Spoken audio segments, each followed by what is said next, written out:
특별히 설 명절 주간입니다.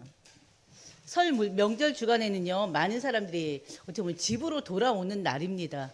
고향으로 돌아가는 날입니다. 많은 사람들이 해외로 빠졌다고 하지만 그래도 더 많은 사람들이 지금 이동하고 있습니다. 그래서 멀리 떠났던 자녀들이 부모님을 뵈러 오기도 하고요. 또 흩어졌던 가족들이 다시 만나는 날이 명절 아니겠습니까? 특히나 이제 설 명절 같은 경우는 음력으로 한 해의 시작이잖아요. 그렇기 때문에 어떻게 보면 또 귀한 날이기도 합니다. 그렇죠? 가정이 회복되는 날이기도 하고요. 근데 중요한 것은 이 설 명절이 이렇게 따뜻하기만 한 날은 또 아니에요. 가정이 회복되고 또 화목을 이루고 또 오랫동안 나누지 못했던 대화를 나누면서 가족이 원내스 되는 날이 돼야 되는데, 또 개개인들 중에서는 또 의외로 많은 가정들이 가족 간에 쌓인 상처로 인해서 돌아가고 싶어도 돌아가지 못하는 가족들이 또 의외로 많더라고요. 또 특히나 우리 그리스도인들, 믿음의 사람들에게는 명절이 오히려 마음을 무겁게 만드는 그런 날이기도 합니다. 뭐 때문에 그렇습니까? 우상의 그 문화 때문에 그렇죠. 바로 조상에게 제사하고 절하는 그 문화 때문에 우리 믿음의 사람들에게는 명절이 돌아오기 전부터 기도가 이제 막 시작됩니다. 그러면서 제발 올해부터는, 이번 명절부터는 제사가 없어지게 해달라고 막 하나님께 기도하죠. 그래서 그 기도대로 응답받은 성도들도 굉장히 많이 있습니다. 근데 중요한 것은요, 우리는 항상 하나님 말씀 안에서 말씀대로 살아가야 돼요. 하나님 분명히 말씀하셨습니다. 나 외에 다른 신은 섬기지 말라. 그 말씀 따라 우리는 살아야 돼요. 오늘 우리가 말씀을 보면서요, 우리가 올 한 해 주여 우리를 회복하소서, 이 말씀을 가지고 살아가고 있는데, 오늘 말씀은 여러분들이 너무나 잘 아시는 말씀이기도 합니다. 이 말씀을 통해서요, 바로 명절을 맞는 우리에게 꼭 필요한 복음의 이야기가 아닌가 싶습니다. 그러면서 하나님 떠난 아들을 기다리시고 돌아온 자를 품으시는 그 하나님의 그 마음, 하나님의 아주 크신 그 사랑을 우리가 말씀 속에서 확인하는 시간이 됐으면 합니다. 첫 번째 우리가 나눌 말씀은요, 하나님을 떠난 인간의 모습입니다. 하나님을 떠난 인간의 모습은 어떻습니까? 우리가 11절에 16절의 말씀을 볼 건데요, 하나님 떠나는 것은 바로 뭡니까? 죄 그 자체입니다. 죄의 본질이 바로 하나님께 돌아서는 거예요. 하나님께로부터가 아니라 하나님의 반대 방향으로 하나님을 떠나는 것이 바로 죄의 시작입니다. 죄의 근본입니다. 예수님은 우리가 이 15장 11절을 보면 한 아들의 이야기로 지금 말씀을 시작하십니다. 11절 12절 보면요, 어떤 사람에게 두 아들이 있어요. 두 아들이 있는데요, 두 아들 중에 둘째 아들이 아버지에게 유산을 요구하고 있습니다. 당시 유대 사회에서는요, 아버지가 살아계실 때 유산을 요구할 수가 없어요. 아버지가 살아계실 때 유산을 요구하는 것은요, 아버지를 죽은 자처럼 여기는 그런 의미예요. 아버지를 죽은 자처럼 여기겠다, 그런 의미입니다. 아버지와의 관계를 끊고요, 아버지 없이 살겠다, 그런 의미예요. 한마디로 무슨 말입니까? 내가 원하는 대로, 내가 하고 싶은 대로, 내 욕망대로 살겠다, 그 선언 아니겠습니까? 그래서 아버지는요, 둘째 아들에게 유산을 나눠줍니다. 여기서 이 아버지는 누구를 얘기할까요? 영적으로 하나님을 얘기합니다. 하나님 아버지를 얘기해요. 둘째 아들은요, 죄인된 인간을 상징하는 것입니다. 죄의 본질은요, 말씀드렸듯이 하나님을 떠나는 것입니다. 창세기 3장 아담과 하와가 그랬잖아요. 우리가 계속 2주 연속 창세기 아담과 하와에 관해서 말씀을 나눴었습니다. 아담과 하와는요, 마귀의 유혹을 받아서 하나님 떠나버렸어요. 하나님 말씀에 불순종했습니다. 그리고 하나님의 임재를 피해버렸어요. 죄는 언제나 우리를 하나님에게서 멀어지게 만들어버려요. 하나님 없이도 잘 살 수 있다는 그런 잘못된 생각을 갖게 합니다. 그러면서요, 내 인생은 내가 주인이야. 내가 원하는 대로 살면 되는 거 아니야? 내 뜻대로 살겠다는데. 항상 우리 인생이 하나님께 붙잡힌 인생이라는 거 자꾸 잃어버리게 만들어요. 탕자는요, 하나님 없는 삶을 어떻게 보면 자유로운, 아주 자유로운 삶으로 착각합니다. 근데 알아야 될 것은요, 하나님 없는 삶은 자유가 될 수가 없어요. 하나님 없는 삶은요, 즉시 뭘로 연결돼요? 방종이 돼버려요. 13절 보면요, 구 며칠이 안 돼요. 둘째 아들이 재물을 다 모아가지고 그랬어요. 원래 유산을요, 돈으로 받는 게 아닙니다. 원래 유산은요, 그 당시에 토지나 가축 같은 걸로 받아요. 근데 중요한 것은 며칠이 안 돼요. 둘째 아들이 그 재물을 다 모아가지고 그 땅을 팔고 가축을 팔아서 현금화했다는 것입니다. 그것도 며칠이 안 되어서. 뭐 그렇게 급할까요? 며칠이 안 돼서 다 현금화시켰다는 것은 아주 싼 값에 내놨다는 말일 수도 있지 않을까 싶어요. 재물을 다 모으는 순간에요, 그 아들의 머릿속에서는, 그 아들의 마음속에서는 아버지는 이미 사라진 상태입니다. 어떻게 보면 바로 그 아들이 탕자예요. 탕자는 아버지를 원한 것이 아니라 바로 뭘 원했어요? 아버지가 가지고 있는 그것을 원했어요. 아버지를 원한 게 아니라. 바로 오늘 말씀의 제목이 뭡니까? 돌아온 아들을 맞이하시는 하나님의 사랑이에요. 탕자는요, 모든 걸 챙겨가지고 먼 나라로 떠났어요. 그가 떠난 먼 나라는요, 단순하게 그 지리적인 위치, 지리적인 장소를 말하는 것이 아닙니다. 문자적으로는 맞지만 영적으로는 하나님 없는 삶, 그가 바라고 원하는 바로 세상의 삶, 그 삶이 바로 하나님을 떠난 우상의 삶인 것입니다. 그렇지 않을까요? 세상의 우상, 그가 만끽하고 싶은 모든 것들, 그것들이 다 뭐겠습니까? 육신의 정욕이요, 이생의 자랑이요, 그 모든 것들이 세상의 우상이 아니겠습니까? 우리도 한번 생각해 봐야 돼요. 우리 장로님께서도 기도 속에 말씀을 하셨는데 우리도 한번 생각해 봐야 됩니다. 우리가 지금 하나님을 믿는다고 하는데 혹시나 우리들 스스로도 하나님을 믿는다고 하면서 세상에 더 가치를 두고 있지는 않은지, 세상에 더 욕망을 가지고 살고 있는지 아는지, 욕망을 붙들고 있지는 않은지, 이것이 바로 우리가요, 이렇다면 우리가 만약에 하나님 믿는다 하면서도 모든 가치와 기준을 하나님보다 더 세상에 육신 것에 가치를 둔다면 그것 자체가 지금 우리는 예배는 드리고 있지만 우리 마음은 어디에 가 있는 거예요? 먼 나라에 가 있는 거예요. 먼 나라에. 그렇지 않을까요? 근데 중요한 것은 이 둘째 아들이 바라고 원했던 이 세상의 즐거움은요, 어떻습니까? 영원하지가 않습니다. 영원한 것은 어디에만 있어요? 하나님께만 있어요. 영원하신 것은 하나님 말씀 안에만 있습니다. 이 탕자가 나간 그 세상, 그 탕자가 꿈꿨던 그 세상은요, 그 꿈대로 되질 않아요.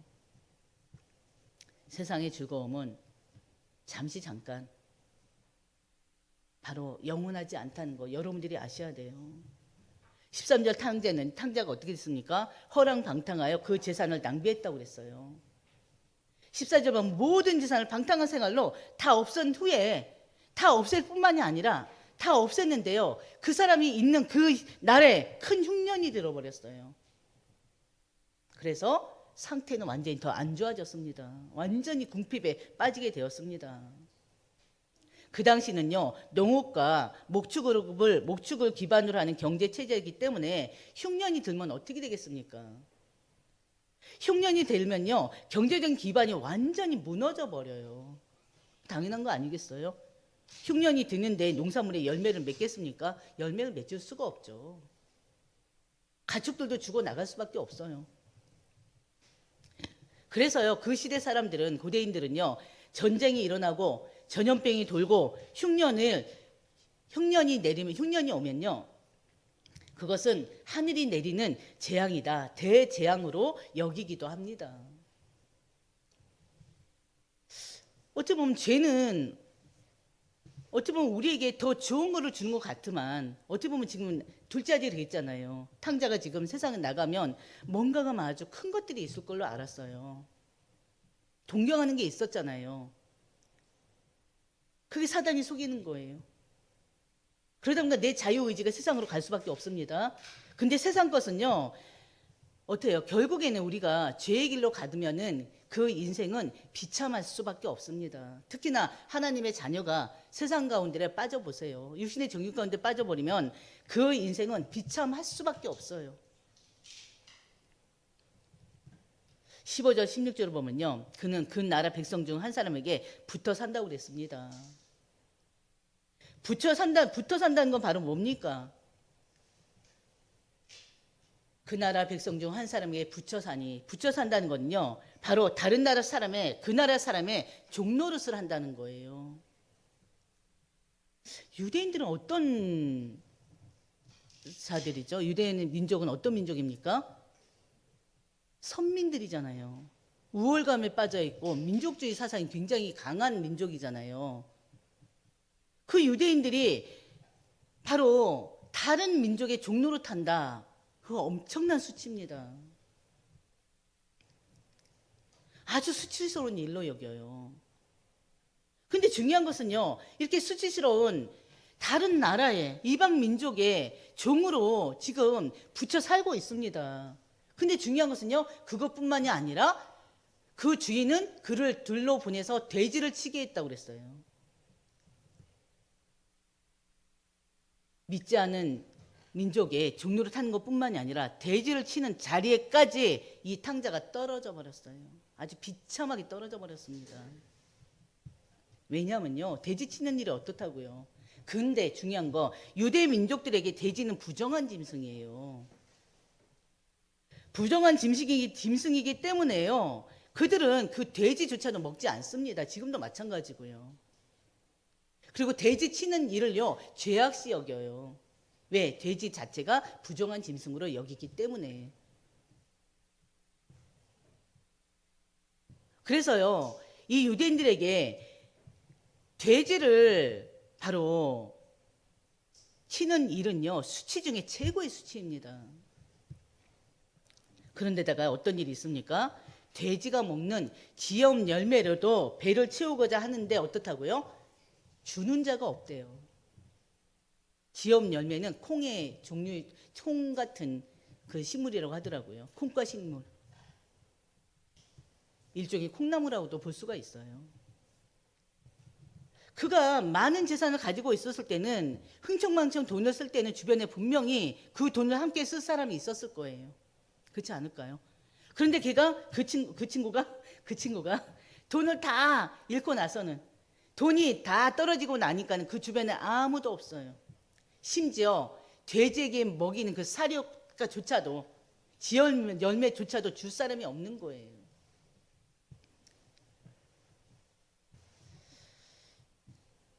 이 탕자가 이런 모습을 생각했겠습니까? 자신의 삶이 이렇게 될 줄 알았겠습니까? 이게 바로 하나님 떠난 자의 모습입니다. 죄는요, 우리에게 자유를 줄 것 같은데, 중요한 것은 결국에는요, 세상의 노예, 죄의 노예되게 한다니까요. 죄의 종노릇하게 만들어요. 근데 모른단 말이에요. 여러분들이 너무나 잘 아실 거예요. 하나님을 잠깐 놓쳐버리면, 말씀을 놓쳐버리면, 하나님을 등져버리면 내 인생이 어떻게 변하는지 여러분들 분명히 아실 거예요. 순식간이에요, 순식간. 말씀 놓치면 순식간이라니까요. 죄는 우리에게 기쁨을 줄 것 같아요. 안 그래요. 결국 공허함만 남게 됩니다. 하나님을 떠난 인간이요 세상의 화려함을 쫓지만 결국에는 이 탕자처럼 비참한 상태에 이르게 돼 있다니까요. 그걸 여러분들이 아셔야 돼요. 두 번째 우리가 말씀을 나눌 건요 17절에 19절입니다. 바로 회개하는 길을 여시는 하나님의 은혜예요. 회개가 뭡니까? 돌아오는 것입니다. 방향을 바꾸는 것입니다. 세상에서 하나님께로. 하나님 말씀으로 완전히 돌아서는 것입니다. 이 탕자가요, 지업 열매 앞에서는요, 어떻게 했습니까? 지업 열매조차도 얻어먹지 못하고 굶주렸어요. 근데 중요한 것은 이 굶주림이 이 탕자에게는 오히려 복이 되고 있습니다. 왜냐하면요, 이 굶주림이라는 극한 상황 속에서요, 탕자가 비로소 정신을 차리게 되는 거예요. 여러분들, 우리 믿는 자들에게 고난이, 하나님 분명히 고난 주신다고 그랬잖아요. 그 고난이 결국에는 하나님께 돌아오게 하는 회복의 그런 증거들이란 거 여러분들이 아셔야 됩니다. 하나님 반드시 우리를 회복시키기 위해서 정신 차리지 못하고 계속 세상 가운데 빠져 살면, 육신 정 가운데 빠져 살면 하나님은 고난 지을 수밖에 없어요. 징계를 내리실 수밖에 없어요. 심판은 하실 수밖에 없어요. 왜요? 너무너무 사랑하기 때문에, 내 자식을. 여러분들 너무너무 사랑하기 때문에 하나님께서는 내가 지금 빠져있는 그 상태에서 더 큰 고난과 근심 걱정걸 주면서 하나님께서 한 대 탁 치시면서 돌아오게 하시는 것입니다. 그래서 이 탕자에게는요, 오히려 그런 모든 극한 상황들이 복이 되는 거예요. 새 출발이 되는 거예요. 회복의 기회가 되는 거예요. 17절 뭐라고 했습니까? 이에 스스로 돌이켜 이르되, 스스로 돌이켜 이르되. 회개는 돌아오는 것입니다. 하나님 앞으로 돌아오는 것입니다. 예배 자리로 돌아오는 것입니다. 말씀 선포의 자리로 돌아오는 거예요. 하나님을 찬양하는 자리로 돌아오는 것입니다. 회개는 단순히 후회가 아니에요. 반성이 아니에요. 방향 전환입니다. 그 탕자가 말합니다. 내 아버지에게는 양식이 풍족한 일꾼이 얼마나 많은가. 그런데 난 여기서 줄여 죽는구나. 그리고 결심을 합니다. 내가 일어나, 18절이요. 내가 일어나 아버지께로 가야겠다. 내가 일어나서 아버지께 가리라. 그는 단지 배가 고파서 돌아가는 것이 아닙니다. 그 다음에 말이 있죠. 가서 이르기를 뭐라고요? 아버지, 내가 하늘과 아버지께 죄를 지었나이다. 바로 회개의 말입니다. 죄를 깨닫고 하나님께 돌아가겠다는 거예요, 한마디로. 왜? 내가 하늘 아버지께 죄를 지지 않았냐? 하나님께 죄를 지은 거 아니냐? 이제는 하나님께 돌아가야지. 돌아가야겠다. 자신이 어떤 지금 삶을 살았는지 잠깐의 그 삶을 되돌아보면서 그 죄를 깨닫고 하나님 앞에 돌아가기로 결단을 하는 것입니다. 바로 명절에 우리가 기억해야 될 것은 무엇입니까? 우리 이 명절에요, 부모님 공경해야 돼요. 가족도 사랑해야 됩니다. 근데 중요한 것은요, 공경과 경배는 분명히 다르다는 걸 여러분들이 아셔야 돼요. 바로 이 탕자가 하나님 앞에 그 죄를 회개하고 돌아간 것처럼 우리는 이 명절에 바로 하나님이 아닌 다른 것에 우상에 절하는 것, 우상에 경배하는 것은, 그것은 우리가 어떻게 해야 돼요? 그거는 우리가 결단을 해야 돼요.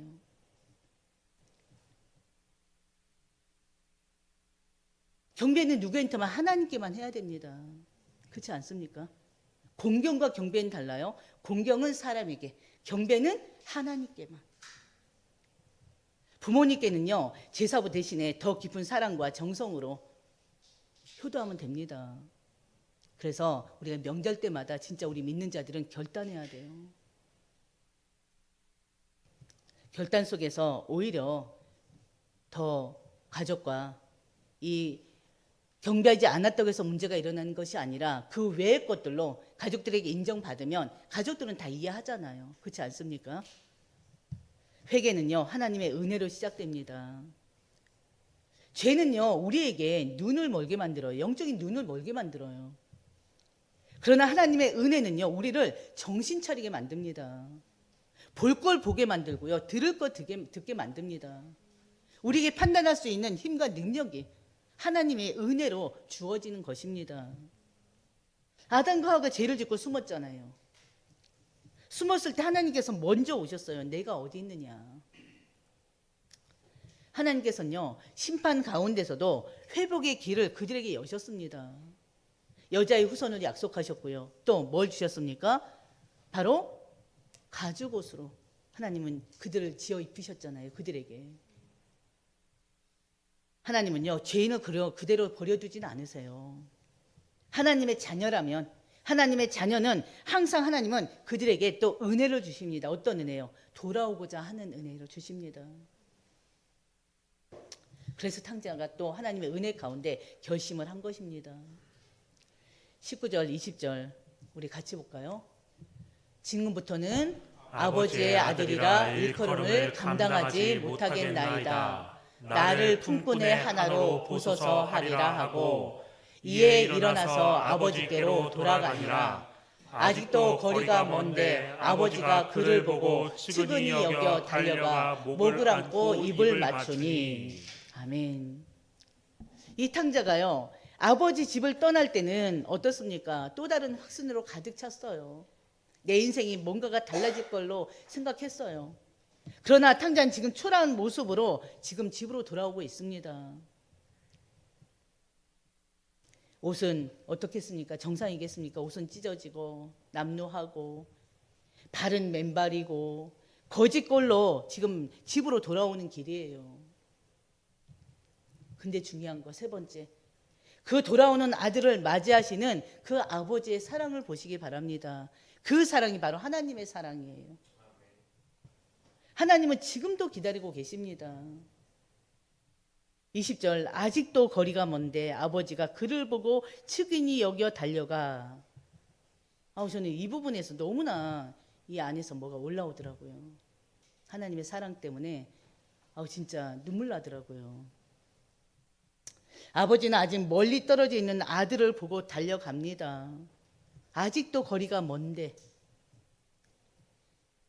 자세히 보지 않으면 볼 수 없는 아들의 모습인 거예요. 한마디로 너무 멀리 있어서. 근데 아직도 거리가 먼데 아버지는 그를 보고 측은히 여겨 막 달려가는 거예요. 아들을 보고 달려가는 거예요. 아닐 수도 있잖아요. 근데 확신을 가지고 달려가는 거예요. 멀리서도 그 아들을 알아봤다는 거는 매일 기다리고 있다는 것입니다. 특히나 당시 유대 사회에서는요, 어른이 뛰는 것을요, 또 그것 또한 수치로 여긴대요. 어른이 뛰는 것을 체면을 버리는 일로 여긴답니다. 근데 이 아버지는요, 체면이 필요가 없어요. 체면이 필요 없는 게 아니라 이 시간만큼은 체면이나 자존심보다는 아들을 향한 그 사랑만 컸습니다. 사랑만 앞섰습니다. 그래서 뛰어가는 거예요. 체면을 무시하고. 어떻게 보면 우리 부모의 모습이 아닙니까? 부모님들의 모습 아닙니까? 부모님들이 오랫동안 자녀를 보지 못하다가 그 자녀가 온다고 하면 어떻습니까? 온종일 몇 날 며칠 전부터 기다려요. 그 당일날은 어떻습니까? 새벽부터 기다립니다. 언제 오나. 차는 막히지 않나. 우리 아들을 위해서, 우리 딸을 위해서 어떤 음식을 준비할까.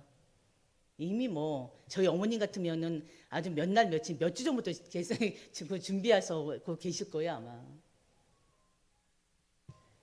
사랑은요, 이렇게 기다림입니다. 이것이 복음이에요. 하나님은 죄인들을 위해서요, 체면이 아니라 예수 그리스도께서는 죄인들을 위해서 하나님이신 그 예수님께서는 체면이 아니라 십자가를 선택하셨습니다. 예수 그리스도께서 하늘 영광을 버리고 죄인들을 위해서 달려오셨습니다. 그리고 그 죄인들을 위해서 십자가를 지셨어요. 피 흘려 돌아가셨어요. 그 이상의 사랑이 어디 있겠습니까? 그게 바로 하나님 아버지의 사랑이에요. 하나님 우리 아버지의 사랑은 아주 무조건적입니다. 조건이 없어요. 21절 아들이 고백합니다.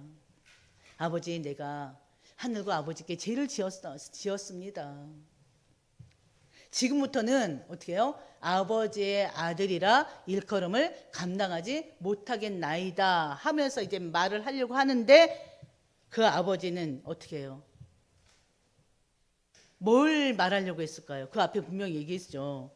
아들이 이미 결단한 대로 자신을 아버지의 집으로, 아버지 집의 종으로 여겨달라고 부탁할 거란 말이에요.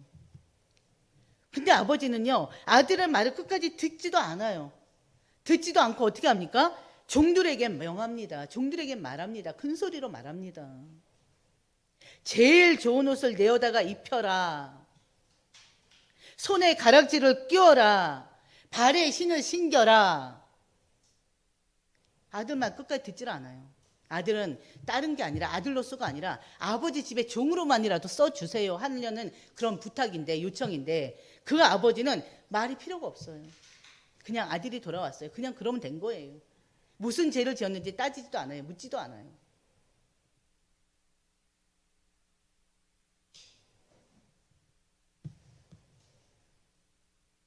바로 제일 좋은 옷을 내어다가 입히고 손에 가락지를 끼우고 발에 신을 신겨라. 이게 바로 뭡니까? 신분 회복시키겠다는 거예요.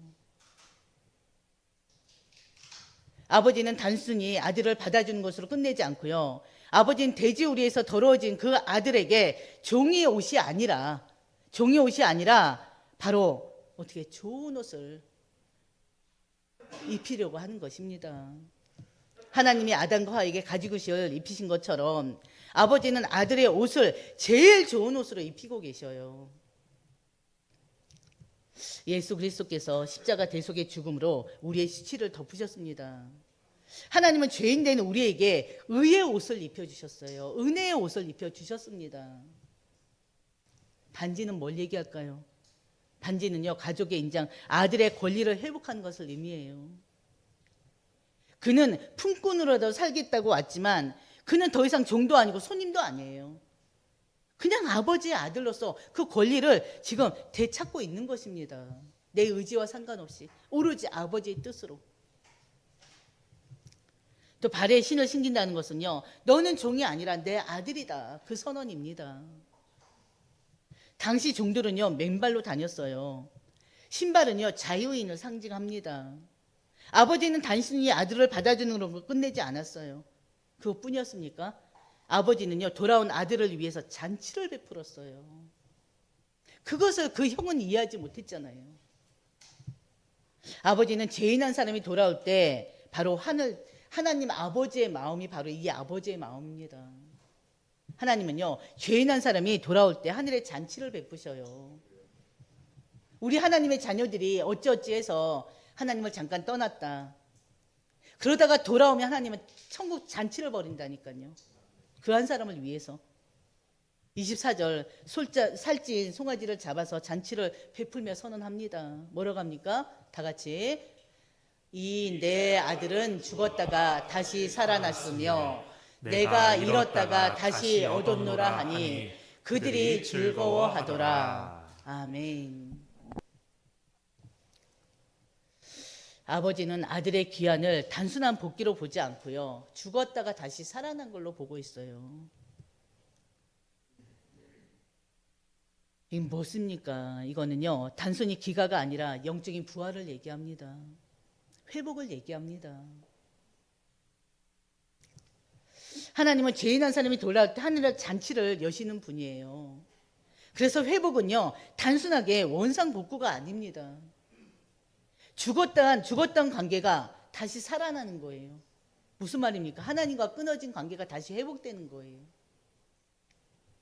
예수님이 오신 이유는요, 하나님과 우리 사이에 끊어진 그 관계를 회복시키기 위해서 십자가를 통해서 바로 이어주셨잖아요. 하나님과의 그 관계를 이어주는 그 역할을 하셨잖아요.